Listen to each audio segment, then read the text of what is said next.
Carl Baxmeyer. Present. Commissioner Jesse Bohannon. Here. District Deputy Commissioner Matt Deitchley.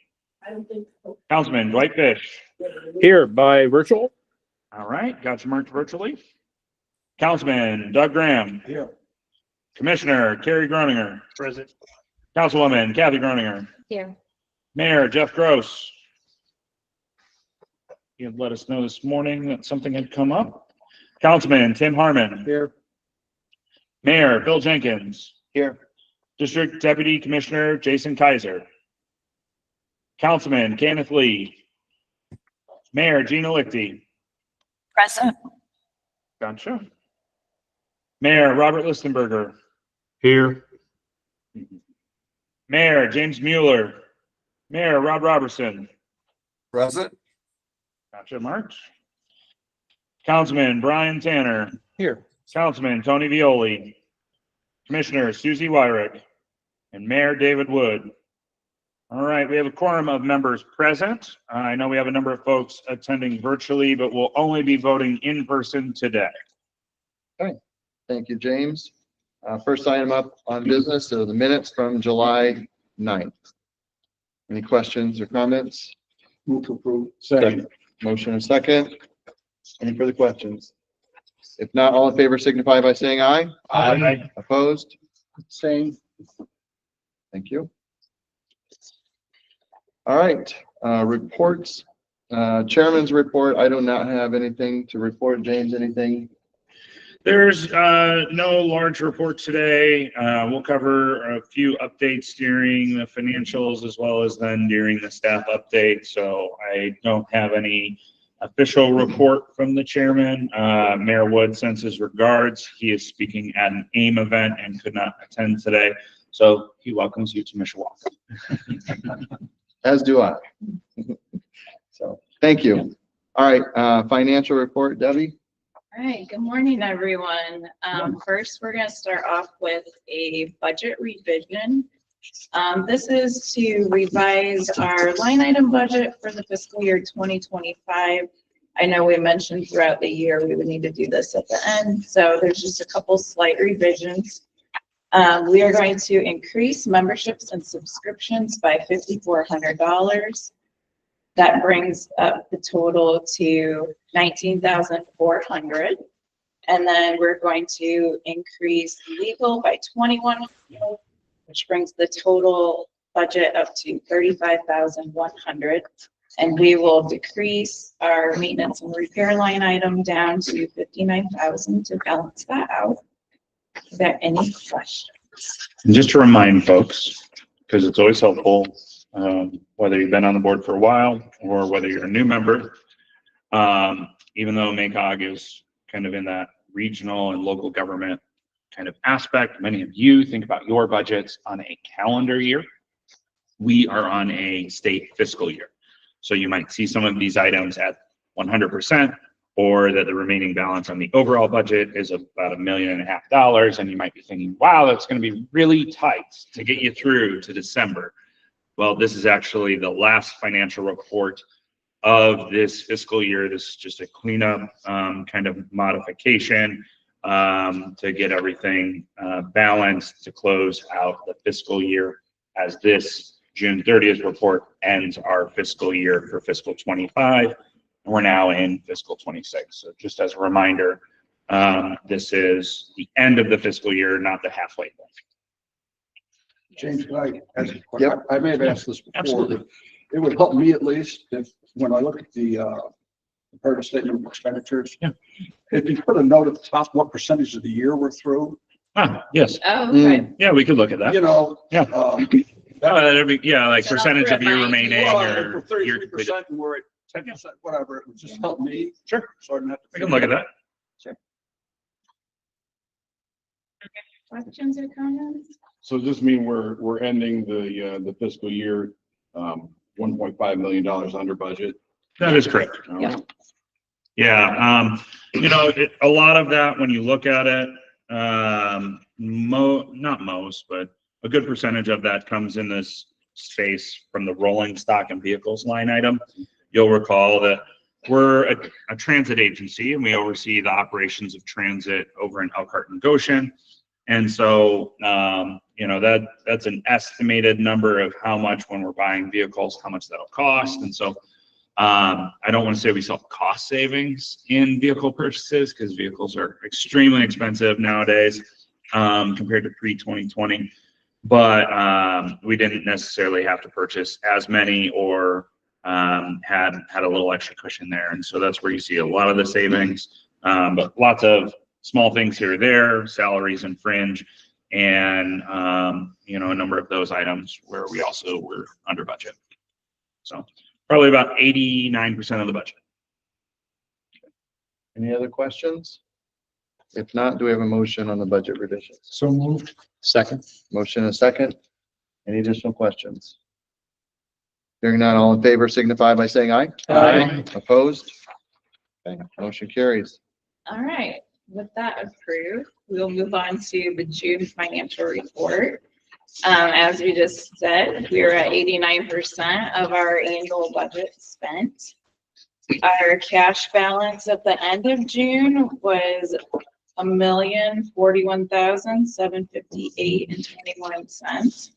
And our cash disbursements for the month of June was $717,009.65. Are there any questions over the financial report?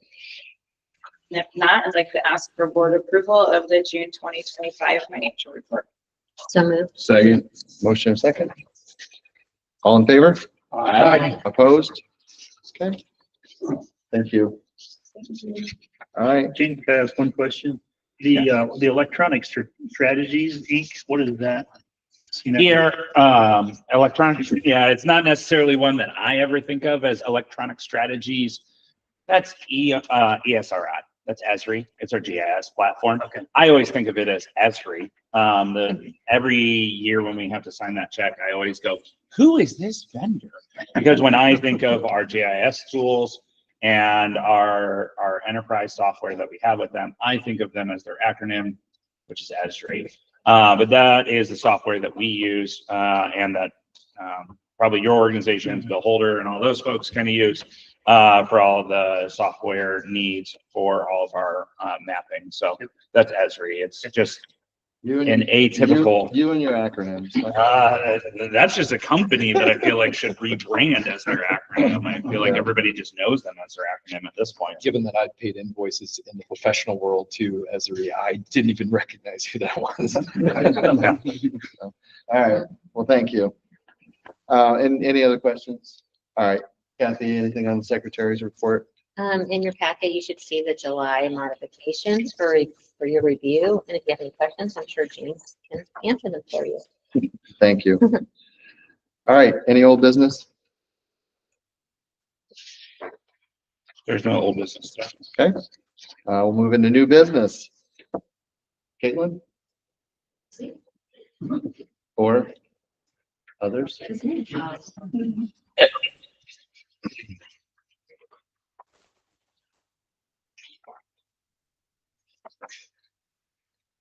So good morning, everybody.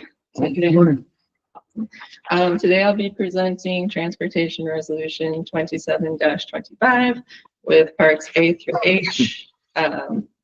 Just to note that we are moving to a contract number-based tip. So some of these may look a little different with multiple DES numbers included. So items A through C are locally initiated. Item A is sponsored by the town of Argus, and the action is deleting the project, which was a new sidewalk/trail along Marshall, Walnut, and Michigan streets in the town of Argus. Item B is sponsored by MACOG. It is adding the Indiana Rail Corridor Overpass and Improvement Studies in St. Joseph and Elkhart counties. Item C is sponsored by Elkhart. This is for the major bridge project on Hively Avenue, east of Main Street, crossing the Norfolk Southern Railroad. The action is increasing funding and moving construction funding from fiscal year 2025 to 2026 and 2027. So with that, we can move into the INDOT initiated projects. Item D is adding a project which consists of a superstructure replacement and small structure pipelining. The locations for those are US 20 over Clover Road, 1.25 miles east of State Route 331, and US 20 over Phillips Ditch, 0.36 miles west of the east junction of US 31. Item E is for an unbonded concrete overlay project on US 6 from the east junction of State Route 106 to 2.03 miles west of State Route 19 in Marshall County. The action for this one is increasing funding by $13.9 million and changing the work type. Item F is for an HMA overlay project on State Route 933 from Elkhart County line to 1.6 miles west of State Route 331. The action is to increase funding by $5.7 million and to modify the termini. This one is slightly different from what we presented at TTAC, just with a modification to the termini. Item G includes an HMA overlay structural project and a small structures and drains construction project. The location is US 6 from State Route 104 to the east junction of State Route 23. The action is increasing funding by $2.5 million.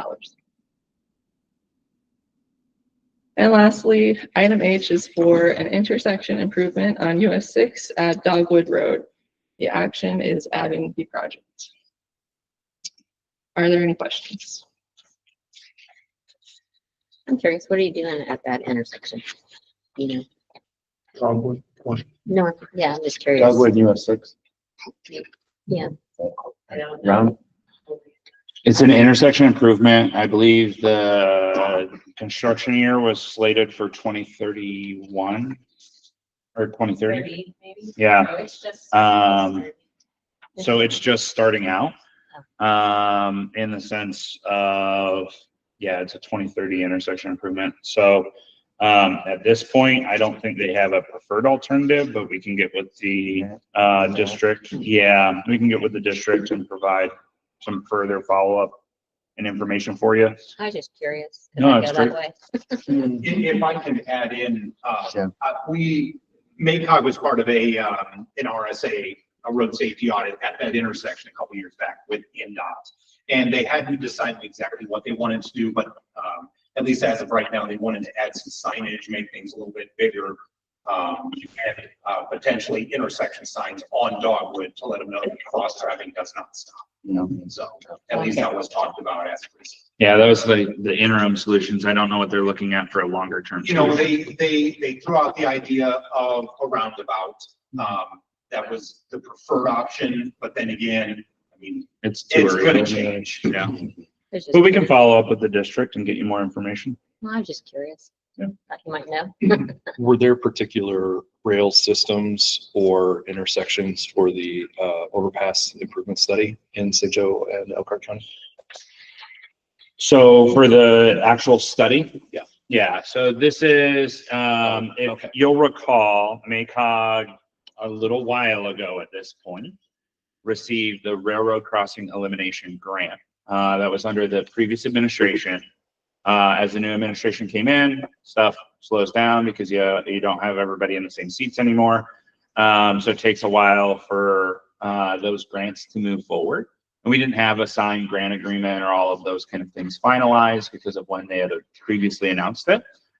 So we've been working with FRA and they were able to kind of fast track that with the new administration. So now that it's finally approved, we have a signed grant agreement.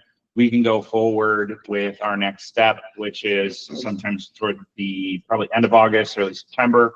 We'll be releasing requests for proposals to work with engineering firms or a coalition, a team, if you will, to really assess, particularly looking at the grade separation on the Ash Road area.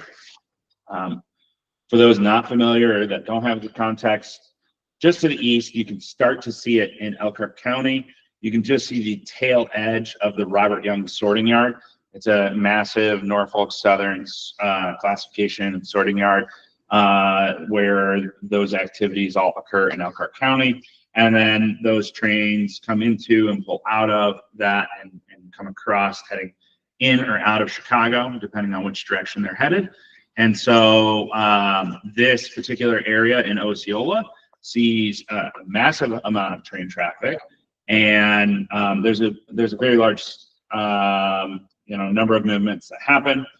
Also, historically, there have been a number of accidents that do occur. Sometimes these trains are moving at really slow speeds, or as they come into the yard, they stop and then block these crossings.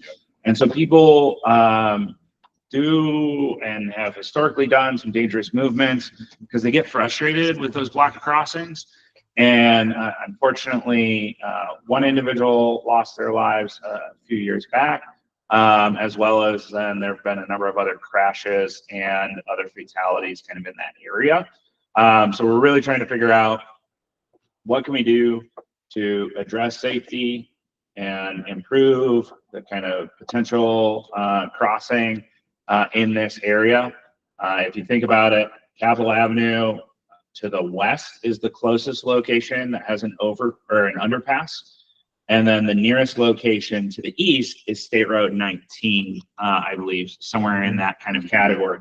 So you're talking about 2 miles or so in either direction, roughly speaking. And with the work that's happened in Elkhart, you have 19, you have Benham, you have Prairie, you have Indiana, and then soon you'll have Hively and you'll have Sunnyside as well. There's been a systematic effort to really improve crossings on this kind of similar related rail line. And one of those last kind of remaining sections that really just doesn't have a good option right now is in this Osceola section. So we would look at if we could do and what the designs might be for an overpass potentially at Ash Road, but then also we'll want to look at Apple and the remaining intersections to see what other safety improvements could be done. So that'll be a study really trying to build towards what we want to do, getting the public behind that, and then how we might be able to move that forward either through MACOG funding or other competitive funding. But that's finally kind of moving forward, and you'll start to see next steps unfold throughout August, September, and then really be able to have a chance to chat with the public and interact with them and get their feedback and get their buy-in on potential locations, and designs, if you will, in that area. So hopefully that's a really long story but hopefully that answers your question there. It does. Thanks so much. I didn't know if an overpass was planned for all 4 of those, or it crossed into Elkhart County. So clearly that's the county line. The grade separation that we're looking at, because of other challenges that the county has looked at on some of these other locations, is at Ash Road. The potential one that a lot of people would point to is Beach. But there is a lot built up around the Beach location, and there is a really high water table. And so it's very difficult to go under the rail line unless you're going to do continuous pumping. And that's very expensive and then has a potential to dry up wells in that area. So it has pretty massive impact, as well as then just the amount of distance to get up and over. You have challenges with Moran School and everything that is in the town that you have to try and get up and over and around. And so really the other locations, Beach and Apple and is it Cottage Grove? Yes. Yeah. We're looking at what types of safety improvements can we do? Can we do any sort of improvements just to improve safety? And then the one that we'll be focusing on for the overpass location is Ash Road. Thanks. Yep. Can I add to that long saga? Yeah. Those that aren't familiar with the area, another particular problem you have there is it's such a very condensed area, very little setbacks. So when you come to those intersections, you have restricted sight lines. It's set up for a disaster, which we've seen. So that, really that whole, probably everything within that boxed in area needs to be looked at as a redesign. Yeah. To make it work, have the clearances, but if you ride down that road, I mean, that's old parts of our county that don't have sufficient setbacks from the road or from each building. It's very, very dense and it's a mess. It really is. That used to be a part of my daily commute for 3 years, and I can tell you there's gonna be thousands of people that are gonna be very happy to have that resolved, so. Well, and thousands of people are gonna be unhappy with how it's resolved because you're gonna have to buy a lot of property and you know, it's. And certainly the three, other than the grade separation, you know, I'm sure they'll look at it, but quad gates is one way to keep traffic, because that's what happened a couple of years ago, that the kid Drove around the gates. drove around the gates and got nailed by a tragic, just a young guy. Yep. Oh, So we're happy to be able to finally move that forward and But I start agree to with come up Jesse. with some solutions. A lot of people are gonna be thrilled when something happens. Yeah. It's gonna be a long process. It will be a long process. I think that's important to know. Thank you. Any other questions?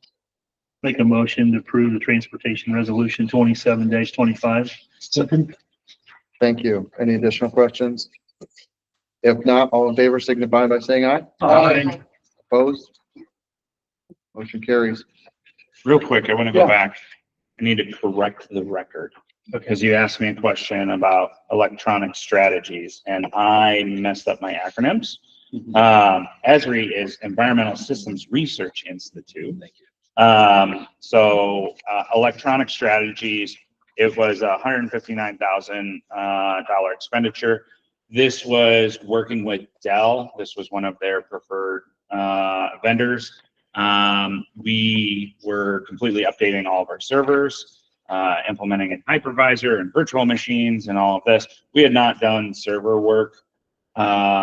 So we house all of our own servers and all of that. We had not done server work since pre-2014. I would say probably one of our youngest servers was in the 2010 kind of category.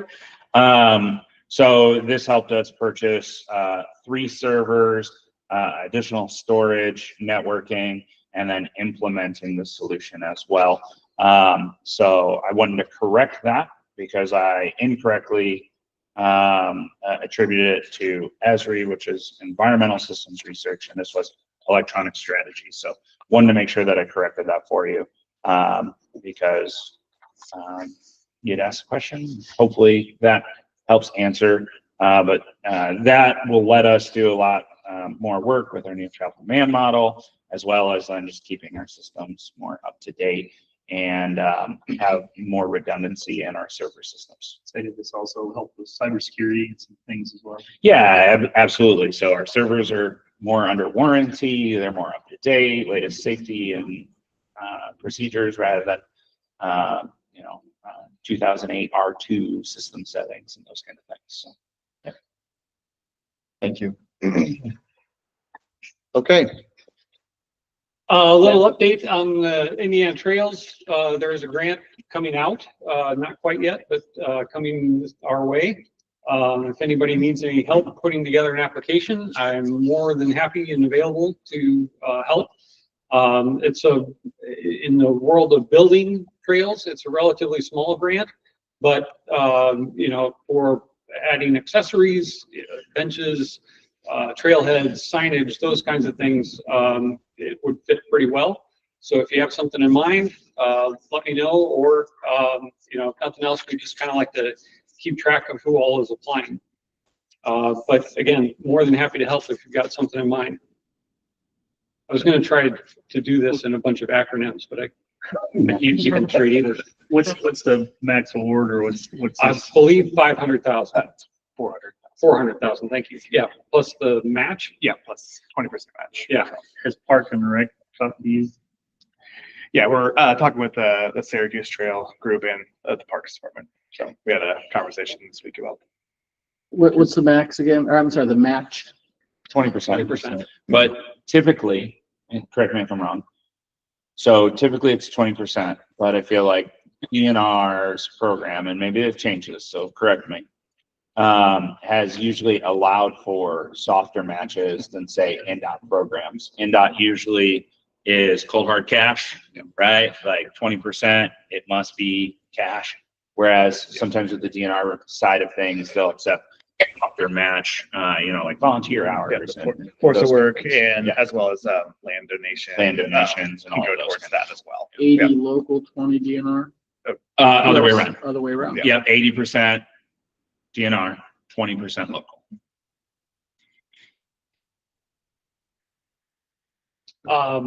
Yeah, and again, the accessories sort of thing, I think is a really good option. The one thing I would add, and as James kind of alluded to, this is a new administration. So, what I'm about to say is based on the last applications. They basically wanted to absolutely not have any bad press. So if you've got conflicts with right of way or anything like that, they're not wanting to fund things like that. So kind of having your ducks in a row, if you will, is definitely their preferred projects. Yeah. Second thing, there's a Safe Routes to School mini grants. It's being administered by Health by Design. It's a nice, again, relatively small, $10,000 to $20,000 grant program, but a great option, great opportunity for doing things relative to schools.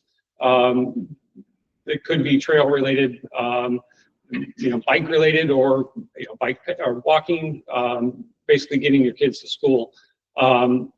It specifically says generally not applicable to like sidewalk projects, but other programs that you might want to do to encourage people to, the kids to ride and walk to school.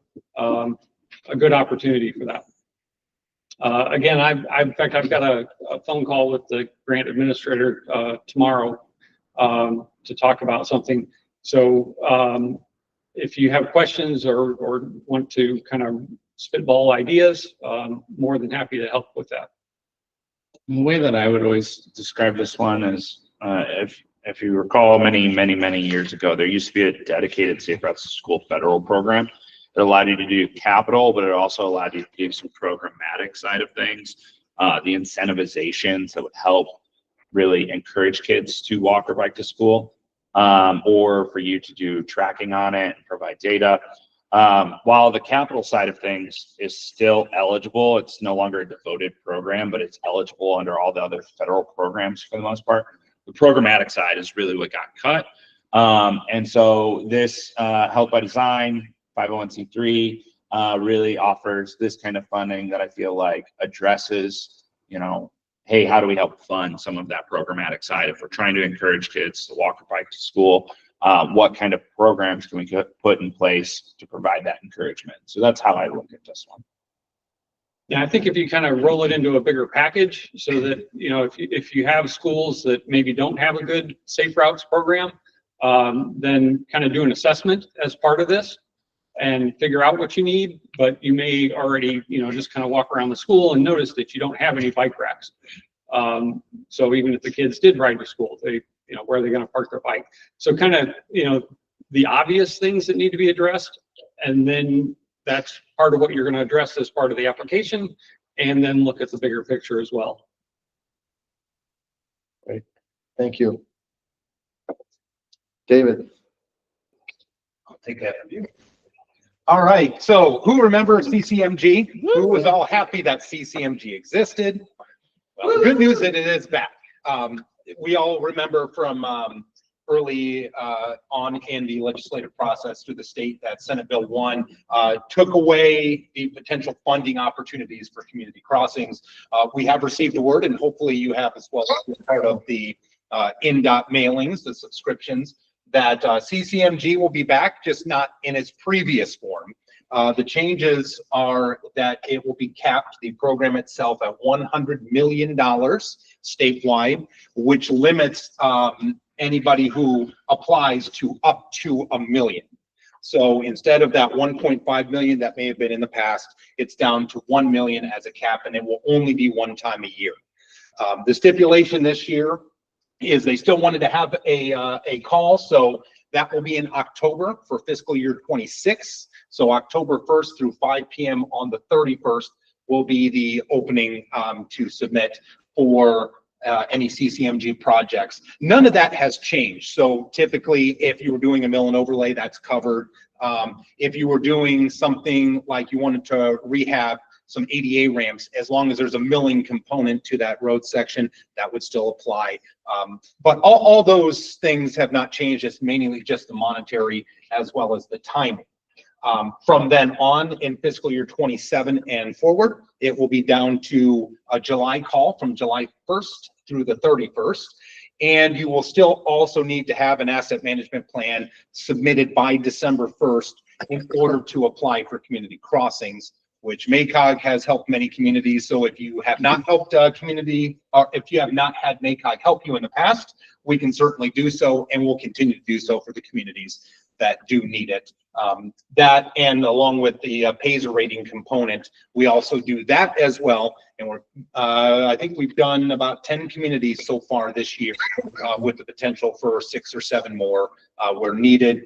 It's done every 2 years, so if you haven't had us do it before and you want to save some costs rather than having an engineering firm come do it, we're happy to help out, as we've still got a lot of time yet until December 1st to submit those asset management plans. One other thing to note for the matching, for cities and towns that are under 10,000, when it comes to population, it was always 25% match. Now it's down to 20, so it's going to help. As well as counties under 55. And correct. So counties under 55 will also be at an 80-20 match. It still applies 50-50 for counties and cities, towns that are over the threshold, which it was before. So that's sort of the project and the changes in a nutshell. And I can try to answer some questions if you do, because it's a lot of information in a short period of time. Currently, wheel tax is not a factor in this, but correct. Down the road, Yeah. not going to be ruled out that you have to have a wheel tax to apply for community crossings. Is that? At least from what I've read, it's not needed at this time. Whether that's going to be a requirement later, that's, I think, up in the air. So I think it's important to remember, so community crossings historically, like in the last year or so, was giving out $200+ million in awards. Okay. This 1461 created 2 different versions of community crossings. It's all going to be community crossings money, but there's a few different versions of it. Version 1 is this matching grant program that you have used for many, many years.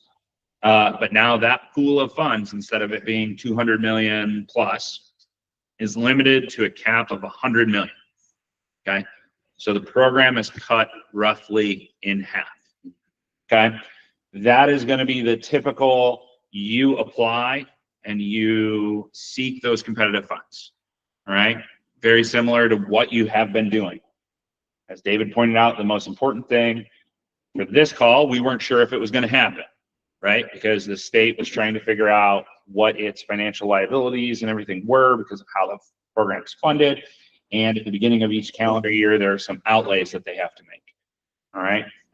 So for this one, they are having this call, but this call covers all of next year. Okay. They're not going to have multiple calls. There's not going to be multiple rounds. This call in October covers all of next year. All right. There will then be, starting next year, a call every July. And that will cover, you know, that next year. Fiscal year. Sure. Yes. But the important part to remember is that there's a second tranche of community crossings funds. Okay. That is going to be distributed by formula. It is a direct distribution fund by formula based on road miles.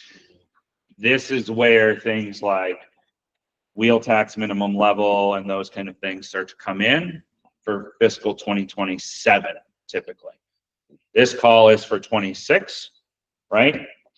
But this is also not in the distribution fund. This is in the NDOT competitive fund. So NDOT might enact rules at some point in time that say, hey, we're going to prioritize, because this is going to get highly competitive, right?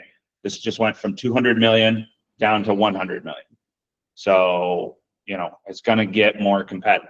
Plus, then there's the distribution side of things. So I think it'll be interesting to see how all of that plays out.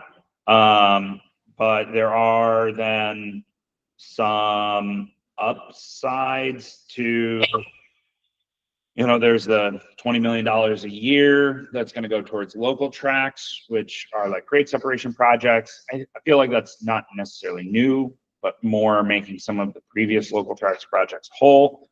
If you're Marion County and you've enacted a wheel tax, you get the $50 million set aside as well.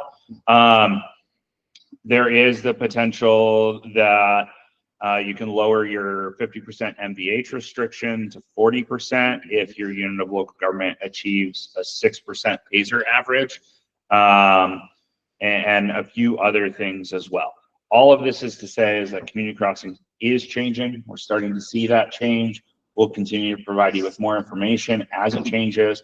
But if any of your units of local government need help with asset management, applying, those kind of things, we're happy to help and happy to be that resource for you. And we'll still have another session in General Assembly. Stay before this tuned. actually Yeah. takes- Exactly. Yep. Yep. It'll be a phase in, so I'm sure there'll be some cleanup over time.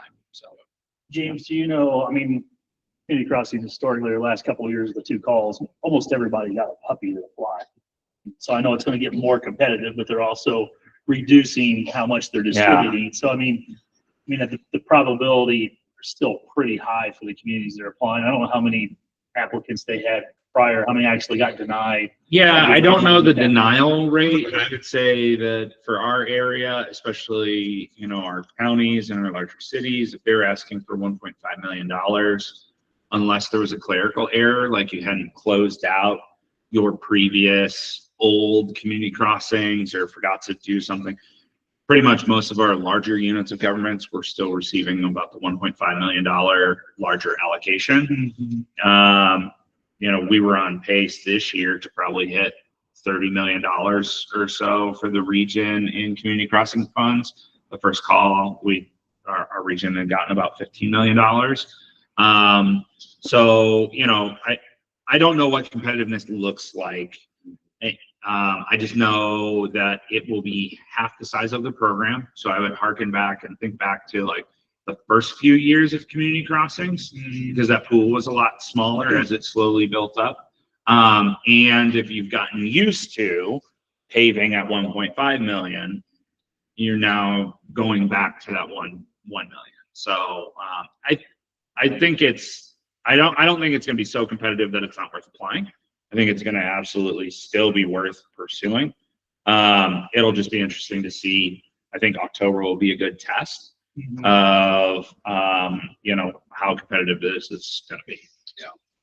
And do we have a criteria on the projects that we're submitting from a competitiveness that is more attractive? I mean, we just want to make sure we're sending in the right The project. call doesn't open until October 1st, so we haven't seen any language related to scoring or any other changes that they might make. We're just basing it off of the last few calls. That's the only information we have right now. Okay. And I'll add that when bids are submitted through this program in order to get this type of funding, the state's asking that usually there was some sort of buffer with an inflationary, you know, you can add in a little bit more to say, hey, just in case it could be X amount of money versus this. They're more or less recommending or strongly recommending that the value that you're putting in or the amount that you're spending or want is closer to what the project actually costs. No contingencies. Yeah, and honestly, it's very hard, as we all know, to do that. But they're just asking, try to be at maybe not at the closest you can, but certainly that bubble contingency. Just try to take that in consideration. And so that secondary pot that's going to be wheel tax permanent, that's 150 million, isn't that second? It's anything over, I think the language is anything over the distribution that goes into the matching grant program. So anything over 100 million. And then minus the subset or the Marion County. the Marion County 50 million and the sub allocations, if you will. I think the estimate is, I thought I had an estimate. I thought it was like 150 to 210 or something like that. And then I can pull that back up. And then that's gonna be allocated based on lane miles. Yes, I believe that is correct. But that's not applicable next year. That is not, that is fiscal 2027. It would be interesting before our council goes about considering whether or not we're gonna look at wheel tax to get an estimate on just how much we specifically might be gaining or giving up based on that decision. They project it to be 190 million to 250 in 2027. But because of the offsets and different things, flatten out to about 150 million. So yes. And Jesse, don't quote me on this, but I think you have to have an approved wheel tax signed off on council and commissioners by September 1st for it to be applicable in the following calendar year. I believe that is correct. So if we wanted to qualify for this money in 27, we would need to adopt by September 1st of next year. 26, yeah. I believe that is correct. And the distribution portion of it, if you apply for that, that comes off of whatever you get in that distribution comes off of the million on this community crossings program. I don't know on that. If that's what you have heard, I have heard something counter, Maine so. has indicated. Okay. I was gonna say, So- I think Association of Counties, it's something different now. Maybe as the reads have been going on, maybe that's. We can, again, stay tuned. But Yep.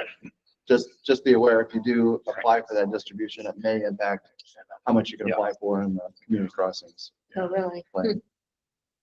I'm sure we can all agree that, hey, any money is good money. Yeah, it's a great program. There may be some tweaks to it, but yeah, just stay tuned and stay in touch with your legislators.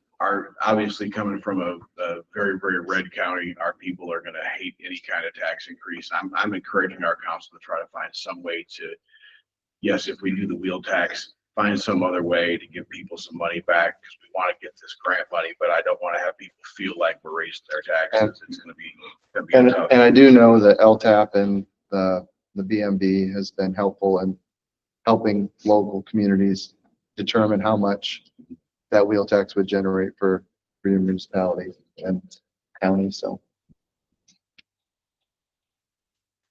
Yeah, and if you need help getting in contact with the folks over at LTAP to run estimates, because they usually can provide estimates of what it will be, at least what the wheel tax could generate for accounting, I'd be happy to get you in contact.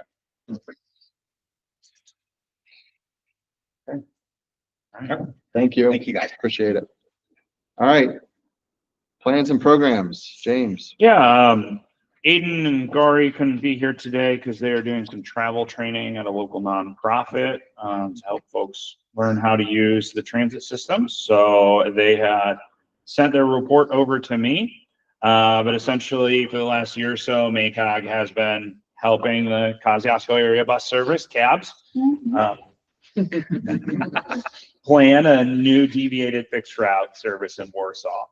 So currently cabs operates on-demand model, which is more like a taxi service, if you will, if you're familiar with. And the new service should both improve their operational efficiency and expand access to transportation. So essentially, they'll be running their vehicle on this kind of route here. And it's a deviated fixed route, which means it's fixed to that location. But if they know and folks make requests, they can drive anywhere in that green area to pick them up and directly. And so they are working to get that launched. It's moved forward with a lot of support from the different communities. And CABS is currently planning to begin service on that route in September. So keep an eye out for more details. And we're excited that we've been able to provide them with some resources and some knowledge and really help them out. And they've been excellent to work with. So we're excited to see this new improvement in public services in Warsaw, and excited to see how that ridership does. So it's been a pretty large, intensive undertaking from our transit team working with cabs. And so really appreciated all their time, our staff's time and attention on that to provide cabs with that assistance. And couldn't have been happier to work with cabs. They were excellent to work with. So, James, I'd just like to thank your staff because I know it was a lot of work. Been working on this for a couple of years here, trying to sort out what makes the most sense. Because I know with our meeting, because the commissioners actually own all the buses and cabs actually operates it for us. And through our NDOT funding and some of those reports we've been through audits and things, we knew we need to try to better impact our community. Historically, had been used more as a service for Cardinal Services, which is the company that's running the cabs. And this is really, really good for our community. Exciting to see how they're connecting Grace College and some of the other amenities we have in the county up to Walmarts and Myers and hospitals and the libraries. So just really, really appreciate all the efforts by your staff to walk them through that, because this was something they were a little bit deer in headlights and never even thought about trying to do something like this. And I think there's still some headway to make, but we've definitely come a long way. So I appreciate your efforts. I think there's still a lot to be done, but I think once this gets moving forward, the real positive here is that a lot of these destinations were some kind of common destinations that folks were heading to.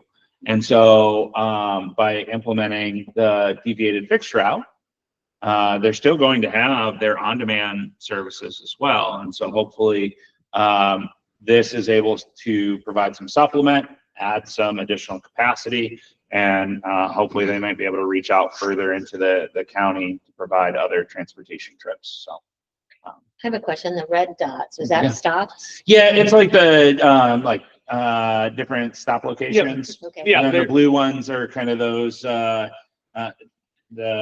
kind of big destinations. So you can definitely catch it at the red dots, right, Okay. and get on there. But then you can also make requests to get on and off other places. But Right. but the dots there kind of help you flag it down or get a central place to locate to it.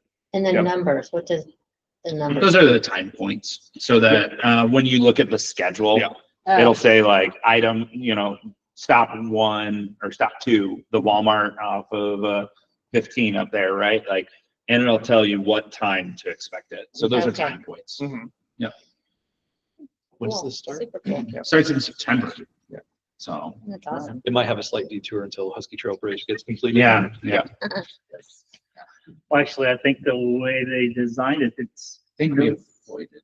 I'm trying to think Yeah, where's we- well dry. no, it's No. it's Going right through it's it. good Right. through it. All right, we'll make sure that they've adjusted. Yeah, and I for don't it. think Around that Thanksgiving. they Around ran into Thanksgiving. some few things there that I don't think that bridge is going to be open until like November. Thanksgiving. Yeah. I'll talk to you later. That's a good I was just point. out there last Saturday and walking around. It's like, wow. Okay, thank you. Raj? So as part of our ongoing development with updating travel demand model, we have Cambridge Systematics, our consultant, has compiled base year data of the census information, which includes household information, population, employment, etc. MACOG has also compiled employment information for the 2023 year and decided to have. So we have the base year ready. I will be sharing with the TTEC members in a day or two. So they'll verify the information and then we can use to project the horizon years like up to 2055. So we'll be having all the projections every 5 years. So we'll have the base year as 2023. We'll have projection from 2030, 2035, 40, 55, 45, 50, and 55. That's what our next long range plan looks like. So yeah, we'll be sharing that with the TTEC members and they'll let us know if there is any changes in the plan. So the next slide. Yeah. And reminder about the Locust Big Data purchase. We have purchased a Locust for the same travel demand model project. We have purchased a big data from the Locust, which is a part of Cambridge Systematics, which will include all the original and trip destination trips, including a lot of information of census block groups, census tracts, what kind of modes the people use, what kind of trucks are passing through from which area to which area. So here's the sign up form to get the access of the Locus platform. And today there's a training session at 2 p.m. If you any of you would like to join, let me know. Or you can send this form and we'll get the calendar invite automatically. So this will help TTAC members to understand the Locus platform better. If in case you guys want to attend a second training session, there will be a second training session in the future. And if that's not possible too, there will be like a video on the platform, so anyone can access it at any time. So we'll be having the access to the platform for a year. So I would say like around till next July. So yeah.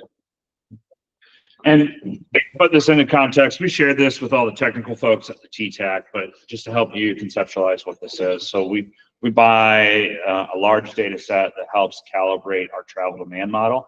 It's things like cell phone data and truck data and all sorts of things about movement and how people drive and where they drive, their origins, their destinations. It's anonymized, so it's not on an individual level, but it's on the general regional level. Why this might be important to you, this data can help us sometimes look at, visualize, and answer questions around travel. The way that we've used this before, as an example, when Mayor Talmer was in Warsaw, he had the question about how is US 30 used, right? How is it used? Is it used locally? Is it used regionally? Or is it used as, from kind of a through road from one state to the other? And so we were able to look at this data and help model and give him percentages around how much of it is roughly localized traffic, how much of it is just Kosciuszko traffic, how much of it is Fort Wayne to Kosciuszko, how much of it is just kind of moving through the state of Indiana. So that way, as they engaged with INDOT, this was many years before the Planning and Environmental Linkages study, they could kind of have some understanding of the behavior of that roadway and how that affects their decision making of localized access and those kind of questions. So if you have big questions like that, this data can help answer it. So I want to make sure that you know that it is a resource. We have lots of intended uses for it, but if you have any of those kind of big questions that you're trying to answer, we might be able to help you with some of this data. So we wanted to make sure that you're aware of it. Thank you. Last but not least, INDOT is in the very, very early stages of their updated freight plan. They're required to have a statewide freight plan. Their last one is a few years old, and they plan to have their new one done in early 2027.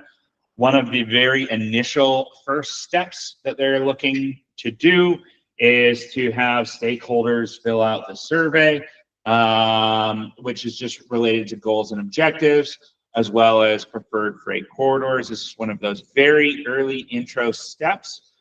This is their first survey and first kind of public interaction.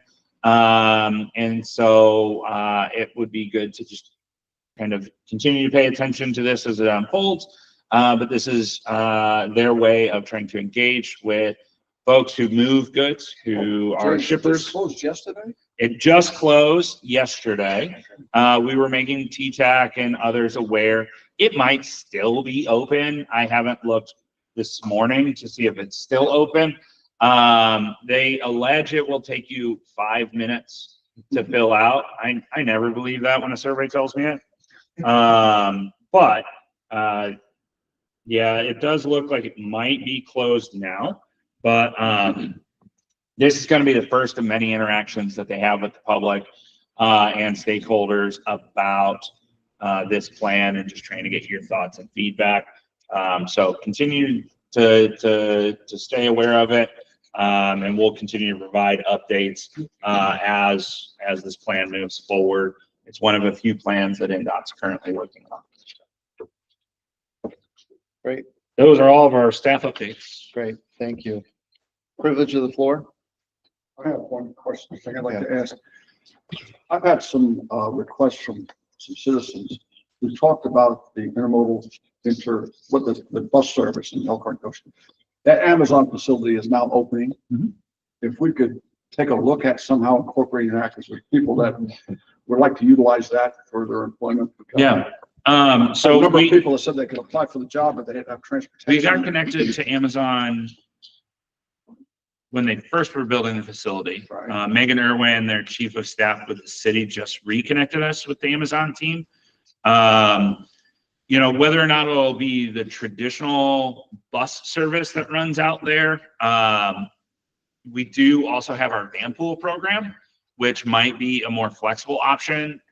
So we're going to sit down with the Amazon team and talk about really what they're looking at, what their needs are, because there are the two facilities. There's the one by the airport as well as then the one I'm on the talking north about the side. warehouse center. Yep. The biggest building. Understood. So we're trying to set up a meeting and chat with them to understand. With the hiring people, it'd be good for them to have that information available. So 100%. people could access it. Yeah. I just want to bring that back. I'm glad to see. Yeah, absolutely. On top of that. Yep. Thank you. And then James, for those with an NDOT 5310 program, like City of Napanee, we have a minivan, 23 minivan that's on a recall on the side. Yeah, one of the Side airbag. Dodges. Yes. Yeah. So they've got a recall, but no fix for it yet. Yeah. So we have the vehicle parked. Is there anything we can do to put pressure on the manufacturer to get a resolution to that recall? Because basically we've got a van that's sitting there not being used. NDOT has advised us to park them until there is a solution. So you can sign up for recall notices when it's available, but I don't know. So Council on Aging. Courtney in here, maybe Senator Young might be able to help with getting. You have Getting how some- many? We got one. One? You had 40, so that was just. Yep, It's four. the And then I know I was low talking to Elkhart Council on Aging as well, and I know they have a few. Are all of yours the? Side airbag. Yeah, no, there were two different models. So there were the Chrysler Pacificas, but then there were what's the other model? Is it a Dodge Caravan? Yeah. Is it the other? I think the 2023 was all Chrysler's. It was confusing because I think, yeah. Yeah, it's just, I know it's more than one. I think it's four, but it might be as low as two. Yeah, So, whoever applied from 2020 to 2023 on that grant program, I think it was the 23. Either way, you got a sideline vehicle. Yeah, yeah, and it's just, I mean, for us. All right. It's tough. Yeah, I knew it was affecting Council on Aging, Elkhart County. I wasn't realizing how many of our folks it was. Yeah. So Brian Jones from yeah. NDOT has been contacting us and keeping us informed. Okay. So Let us see what we can do about that. thank you. Anybody else privilege of the floor? I got two things real quick. Yep. Yeah. First of all, Friday, 9 a.m., we are having a dedication ceremony. We are renaming the Marshall County portion of Old 31 for Congresswoman Walorski. We're going to be doing that at the county line with St. Joe County. So you all are welcome to join us 9 a.m. on Friday, and please feel free to reach out to me if you have any questions on that. And then I did send James an email right before I left the house this morning.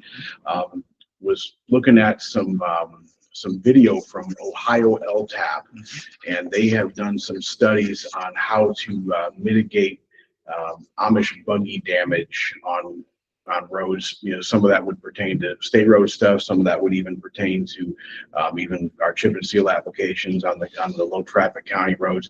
It's a huge frustration for us, and I know that, you know, a lot of you guys share that same frustration. The takeaways were they've determined how much additional road repair you need on high traffic buggy routes, and it costs 3 times the amount to keep up a road that has, you know, that kind of traffic on it. And, you know, because that is a regional concern, we don't really have a program to deal with that. And I think it might be easier for us to do that as a collaborative effort than for us to all go out there and do something separately. It just kills us because we, you know, everybody struggles to pave these low traffic county roads, and you go out and you spend, you know, $65,000 a mile to chip and seal something, and within months it's ruined, Right. you know.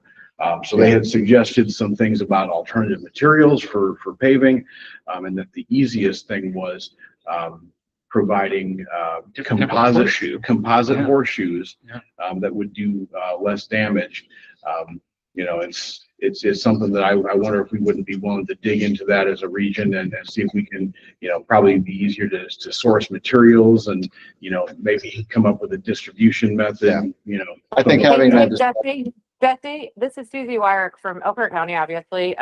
We have had to deal with that. We've looked into that. Quickly, the Amish community had said that they would rather pay for damage to the roads than put those on their horses. So I'll happily talk to you offline about that, okay? Yeah, they can't afford to pay for what they're doing. Yeah. I think that affects Kosciuszko, Marshall, and Elkhart. Yeah, each Elkhart County. buggy is probably doing, you know, $5,000 worth of damage a year. So, yeah. Yeah, but I saw the video from Ohio LTAP that you sent this morning. Only had a chance to look at the findings from the professor from University of Cincinnati briefly, but I'm happy to chat with our folks over at LTAP here, Laura Slusher, and the folks in Indiana, and see what we can learn from our Ohio folks and see what options there might be. I know Elkhart County has been working on this for a long time, so they might have some initial resources as well to talk us through it. Yeah, currently we're charging $50 a year for a plate. I know neighboring communities are charging more. We were looking at raising those rates, and then the next day, buggy got hit and killed, and there wasn't any way politically we were going to do that in the wake of that. Yeah, it's a huge concern, and it's something that, you know, probably would save us hundreds of thousands of dollars a year if we can find a way to address that. So, yeah, thank you. Okay. Thank you. Any public comment?